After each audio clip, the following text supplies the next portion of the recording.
is United, and I'm here with Isam B. And you have a song this year at Dansk Melodi Grand Prix. Yes.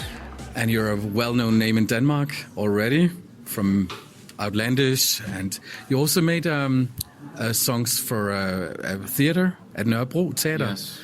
So how is it to be a part of Dansk Melodi Grand Prix all of a sudden? It's an honor, I guess,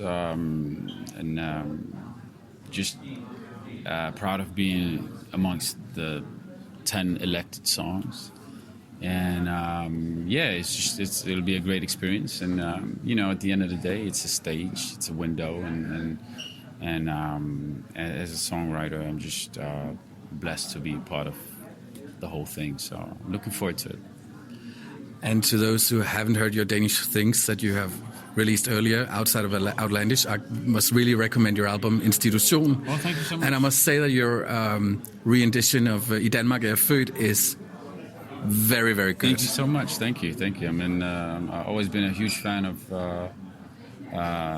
the old songs that we have in the songbook, and I just like the tradition, and I think the wisdom in the lyrics and the way they composed back then, and so it's just I'm into music, and when my ears something resonates deep in them, I can't stop just following that path. So I'm glad you liked it. So how would you describe your song Bølger? How would you describe it for the non-Danish speaking people? It's a singer-songwriter song. It's very country. It actually has elements of country music in there. But the production is more pop urban. But the bass, I mean the foundation is actually has a country vibe, and when you listen closely, you'll realize that. But the lyrics is based on a poem written by a friend of mine, Babak Vakili, who's a very talented Danish rapper and poet. And he's just describing a scene in his youth, basically, and it's about how do you say, self-esteem or self-worth, learning to love yourself, and that the journey of finding yourself, basically. So it's and there's some proudness in it. You should be proud of who you are as a human being, and that we more than all these boxes that people throw at us. So you're more than your color. You're more than your money and your status and the importance of the value of a human being. So lyrically it's a powerful song as well, and I remember when I was composing it, it just came very easy to me. It almost feels, it doesn't have, like, the whole song is in my head, the whole song is a hook. It doesn't have like that hook thing. It's not that type of song. So that's why I'm saying it has some country elements in there, and I've always been a fan of country music as well. So yeah. Was it important for you that it was with a live orchestra this year compared to recent years? Yeah, most definitely. I think it's a great idea, and that's one of the reasons why I'm also sitting here right now in front of you. When I was talking to the people behind the show, they were saying they wanted to change, they wanted to make it less circus and more credible, more music, more content, and by that they mean live music, live strings, and that's important for the vibe. It's important for the atmosphere. It's important for the Eurovision contest in Denmark. Yeah. Would you consider making an English version of your song in case that you win here? That's a really good question. I have no clue, but I will. I actually. No matter what happens, I do want to make an English version, but language is power, and this song in Danish is like, for me, it's just magic.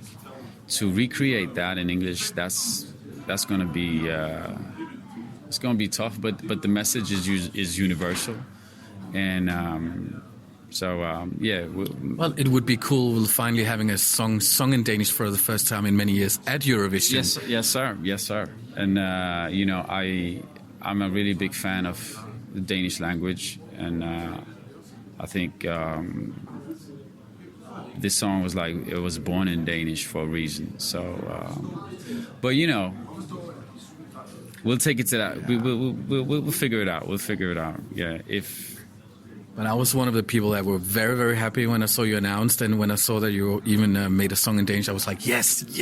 I was very happy. So I'm really cheering for it, because I think it's so much. I think it's so important to have a voice like yours, a true you have a professional musician in a way that you're a singer-songwriter. Thank you. And that you can deliver on stage. So for me, it ticks all the right boxes. Well, I'm looking forward to it, and I hope that you'll seize the moment and be on top on the day. I mean, It's just because that's also part of Eurovision, is like, when the time hits, that's when you deliver, and that magical moment is just, looking forward to it.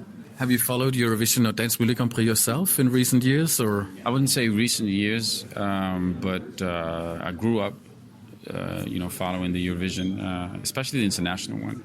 I thought the contest was really entertaining. But, I don't know. I mean,